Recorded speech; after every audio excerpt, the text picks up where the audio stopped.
Hi everyone, happy almost New Year. I'm very excited for today's video because we're doing Dear Crone Wrapped 2024. Before I begin, I wanted to give a huge shout out to our sponsor for today's video. The Valthakan Times are an amazing newsletter dedicated to the latest in all things fantasy. Absolutely wonderful to work with, wonderful to read. I would know I wrote the damn thing. For those of you with no idea what's going on, we've been running an advice column for the past year. You write in and you receive guidance from a 3,000-year-old witch that's possessing my body. But sometimes I have a bit more than 2 cents to put in, so that's what we're covering today. Let's look at the categories. My best rants. Funniest write-in. Best romance write-in. Best life advice write-in. Best follow-up. And most shocking. We're going to get right into ranting with lovingly concerned best friend, who wrote in and said, Dear Crone, my best friends and roommates are a couple. I love them both dearly, but their relationship is on the rocks, and I feel like the lighthouse. Both friends have mentioned ending the relationship, but neither takes action. How do I help them? There is no such thing as relationship issues for a person not in the relationship. I cannot make it clear enough that you see nothing of any of the work they put in outside of complaining to you. It is not worth getting involved. The last thing you need is to try to convince one of them to break up with the other, and then they get married. Abort, pull out, plan B, do not get involved. We have the opposite problem with Desperate Lady, who wrote in and said, Dear Crone, my husband recently said to me that love isn't enough anymore. When I asked what more do you need me to do, he just simply said I should figure it out. I have a feeling I'm no longer making him happy. What should I do? In 2025, this is a rule for everybody. Clear communicators only. If someone tells you they're miserable and that you have to figure out the secret way to make them not miserable, it's your moral obligation to put them through hell. We've already done the ooh, someone's in trouble bullshit back in middle school. If a grown adult cannot clearly outline the issues he's having, then his problems are not worth dealing with in the first place. For free anyway. Alright, rants over, we're going to move on to some of our funniest write-ins. Let's start with Unicorn Hops. Dear Crone, I have a massive crush on a coworker. I'm 25. He is 41 and a master of the dark arts of mixed signaling. Please disabuse me of the stupid fucking delusion before I do something insane. I beg of you. I want to put this to a vote. Do we think he's a master of the dark arts of mixed signaling, or do we think he has no idea what's going on? I'm not even bothered by the age gap. I'm from LA. I've seen worse. If you've never played Dad or Daddy, highly recommend. I'm just skeptical that this man is doing something on purpose. He grunts when he stands up. He grabs the phone and squints when his daughter shows him a meme. There's no way this man is sending mixed signals. If he is, put him in a home. You're too old for that shit. But if not, I say fuck it, go for it, be direct. My only caution when dealing with older men is they're not as dumb as you think they are. They're not as smart either, but be warned. Now let's move on to what Dewdrop said. Dearest Crone, my roomie likes a guy who is built better than Cassian or Rhysand is described. Man is a walking Greek god, but has the personality of wet cardboard or an empty tub of ice cream. How do I tell her that she should raise her standards? On the one hand, I can understand Dewdrop's concern, but personally, what's wrong with checking out the wingspan? I hope he's not a Greek statue where it counts. You're going to go through life learning that many, many attractive people have the personalities of a brick wall because they were never pressured to form one. But that's why they're eye candy, just a sweet, enjoyable, chiseled waste of calories. Open up. All right, now it's time for our funniest write-in with a very anxious donut. Dear Crone, my brain knows I can't fix him, but my snatch wants to try anyway. Help, can't afford therapy. The awareness about needing therapy means I trust you to do him. I mean this. I did biomedical engineering in undergrad. Testing things, spilling chemicals, inhaling free radicals. A lot of the experiments were cool, but they didn't make me come. But you, Donut, have a very interesting experiment to run. You think you can't fix him. That's an interesting hypothesis, but you need significant data to prove whether or not you're correct. Go out there, test your theory, and if you publish your data in the right journal, you might make some money off this. Moving on, over the year, many people wrote in for romantic or relationship advice. So let's start with Black Cat. Dear Crone, last week I rejected a man who treated me like a princess. He gave me all the attention in the world, took the initiative, and is the textbook green flag that girls on social media try to manifest. But I rejected him because I am not physically attracted at all. I feel guilty. He put a lot of effort into me. Am I being shallow? Black Cat, if you're worried, I can absolutely assure you 100% you are being shallow. And that's a good thing. Do not be with a partner that you aren't 100% into. If you don't want to jump his bones, leave him the hell alone. To keep with the metaphor, he treated you like a princess and you didn't want to be his queen. He's going to go out and find someone else to give that treatment to, and she's going to love and adore him and also want to jump his bones. And you're going to either realize you fucked up, but I doubt it, or more likely you're going to find someone else who's going to treat you well and also make you horny. But the last thing you owe anyone under any circumstances is physical intimacy with someone you're just not that into. Now let's look at the other end of the relationships with hopelessly devoted.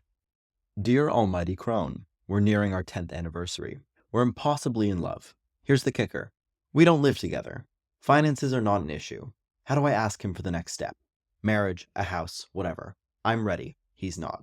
Okay, I have made a lot of people upset with my opinion on these sort of situations, which is, in order for this to progress, you have to be prepared to leave. No man, after a decade, forgot to propose to you or forgot to move in.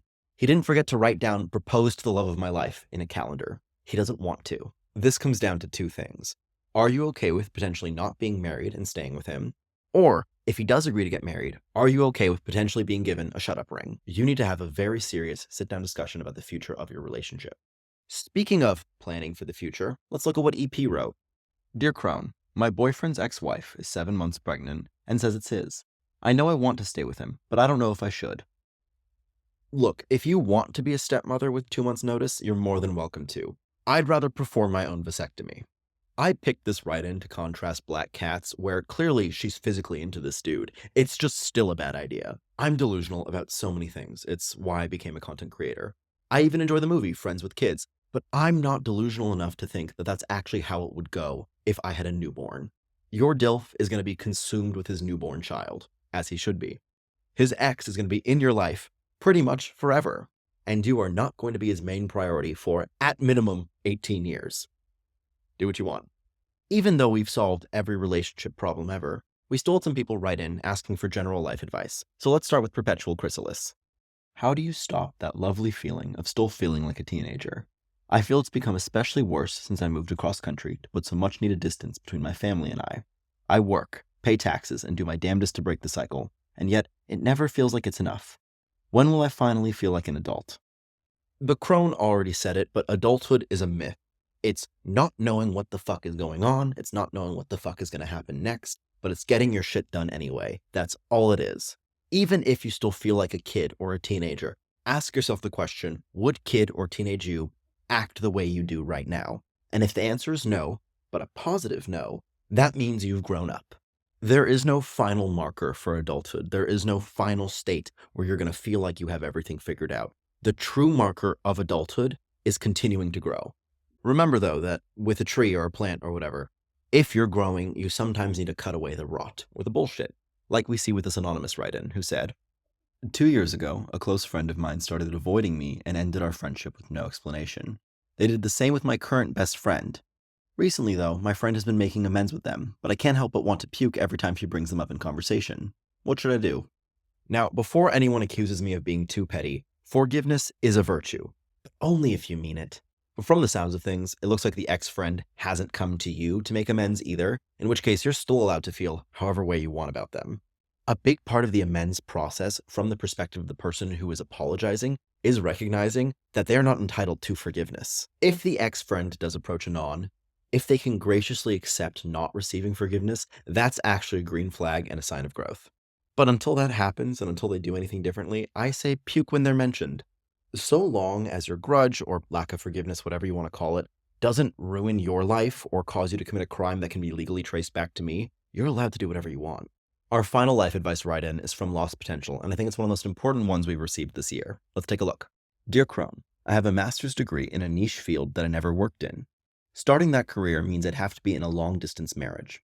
I never thought I'd give up a career for a man and a family, but I'm happy here and don't want to give it up. Now I can't shake the feeling that I've wasted years and so much money on a degree I'll never use. I also feel like a sellout for not pursuing that career. How do I stop feeling the guilt and grief for the life I imagined for myself? At the end of the day, if you can pay your bills, you have a loving family, and you personally identify as happy, you've won. There is no such thing as lost potential. There's either unused or changed.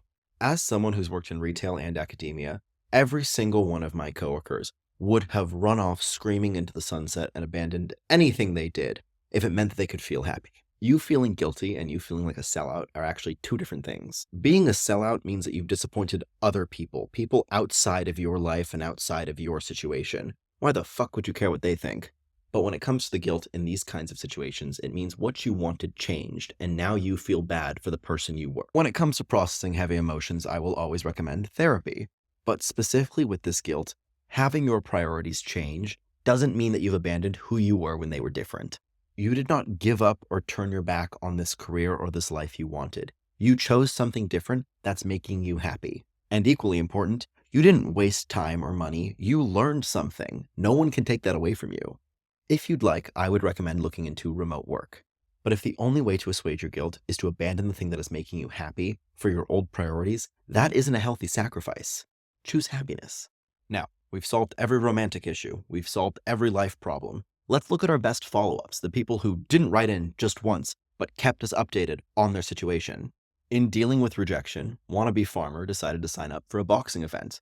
The guy showed up and placed bets on her winning, and she frickin' won. Icarus realized they weren't prioritizing themselves, and so they decided to go back to school, improve their Bubby's challah recipe, and join a book club. Finally, the victorious one wrote in no less than 5 separate times to update us on receiving closure over a man, dealing with a backstabber, and how she's getting everyone into the Cosmere. Now, we have one final category today, and it's a solo act, because nothing is more shocking than what Bogwitch wrote in. The family has concerns my grandmother is possibly having sexual affairs with my 21-year-old cousin's husband/baby daddy. They technically broke up a year ago, but are still legally married. Grandmother doesn't seem to care it's her granddaughter's husband. What should we do? Go ahead, marinate on that. I'm making some tea. The only real question I have is your grandmother Lucy Liu? Because if the answer is yes, I'm kind of on his side. Other than that, I think the only logical answer is to neuter your grandmother. I was plagued with this information, now it's your problem. Thank you so much for watching. If you'd like to see the original Dear Crone advice column, links to my website and the Volthocken Times are in the description below. Be sure to subscribe and Happy New Year.